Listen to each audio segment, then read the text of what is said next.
Hi friends, ഇന്ന് ഞാൻ പരിചയപ്പെടുത്തുന്നത് തുളസിയാണ്. ഇത് ഒസിമം സാങ്ക്ടം, ഒസിമം ടെനുയിഫ്ലോറം എന്നീ രണ്ട് ശാസ്ത്രനാമങ്ങളിൽ അറിയപ്പെടുന്നു. ഇത് 1/2 മീറ്റർ മുതൽ 1 മീറ്റർ വരെ ഉയരത്തിൽ വളരുന്നു. തുളസി ഇന്ത്യയിൽ വളരെ പ്രധാനപ്പെട്ട ഒരു ഔഷധ സസ്യമാണ്. ആയുർവേദത്തിൽ ഇതിനെ ഔഷധങ്ങളുടെ രാജ്ഞി എന്ന് അറിയപ്പെടുന്നു. തുളസി പ്രധാനമായും 4 തരം ഉണ്ട്. ഒന്ന്, രാമതുളസി. ഇളം പച്ച ഇലകളോടും മൃദുവായ സുഗന്ധത്തോടും കൂടിയവ. ചുമ, ജലദോഷം എന്നിവയ്ക്ക് ഉപയോഗിക്കുന്നു. 2, കൃഷ്ണതുളസി.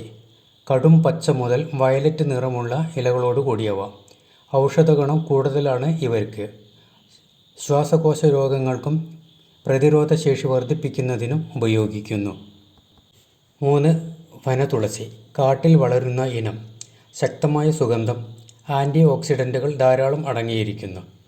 4, കപൂർ തുളസി. വേഗത്തിൽ വളരുന്നു, കർപ്പൂരത്തിൻ്റെ ഗന്ധമുള്ളവ. കൊതുകുകളെ അകറ്റാൻ സഹായിക്കുന്നു.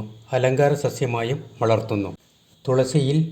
തുളസിയിൽ vitamin A, C, K, calcium, ഇരുമ്പ്, മഗ്നീഷ്യം, പൊട്ടാസ്യം, ഫ്ലാവനോയിഡുകൾ തുടങ്ങിയ പോഷക ഘടകങ്ങൾ അടങ്ങിയിരിക്കുന്നു.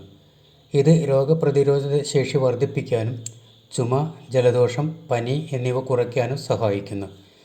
കൂടാതെ ശ്വാസകോശാരോഗ്യം മെച്ചപ്പെടുത്താനും ദഹനപ്രക്രിയ സുഗമമാക്കാനും സഹായിക്കുന്നു.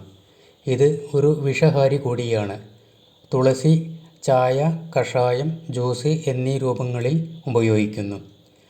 അടുത്ത ഒരു ഔഷധച്ചെടിയുമായി വീണ്ടും കാണാം. വീഡിയോ ഇഷ്ടമായാൽ ലൈക്കും ഷെയറും ചെയ്യുക. പ്രകൃതിദത്തമായി ഇമ്മ്യൂണിറ്റി കൂട്ടുന്നതിന് ഈ നമ്പറിൽ കോൺടാക്റ്റ് ചെയ്യുക. Thank you.